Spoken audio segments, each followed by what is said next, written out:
guys আহিলোঁ আমি city চেণ্টাৰৰ পৰা ফুৰি আহি ভাগৰ মোৰতো বাৰু ইমান ভাগৰ লগা নাই কিন্তু আমাৰ কৰিশ্মাক চাব তাই এয়া চাওক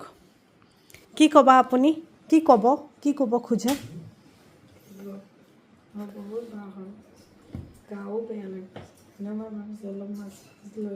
আচ্ছা এইটো ক'ত মাছাজ লৈ আছে আপুনি কৈ দিব নেকি অকণমান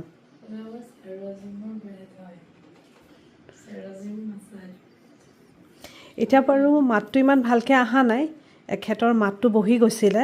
আজি ৰাতিপুৱাৰ পৰাহে অকণমান মাতটো ঘূৰি আহিছে একচুৱেলি আমাৰ দুজনীৰে গা বেয়া আছিলে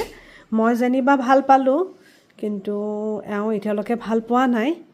আৰু সেইবাবে গধূলি আজি অকণমান ওলাই গৈছিলোঁ যে ভাল লাগিব মন চন কিন্তু তেখেতৰ আকৌ আহি গাটো বেয়াহে লাগিলে তো সেইকাৰণে এতিয়া এখেতে অলপ মাছাজ ল'ম বুলি ভাবিছে কৈ দিয়ক এইকেইদিন গা বেয়া কৰি ইয়াত থিয় হৈ আছোঁ হ'লে ভাল লাগে গাৰ বিষ বহুত আৰাম যায় ইয়াত তেনেহ'লে আমি মাছাজটো ষ্টাৰ্ট কৰোঁ আৰু ন মাছাজ ষ্টাৰ্ট হৈ গৈছে দি আছে ঠিক আছে পাছত লগ পাম ন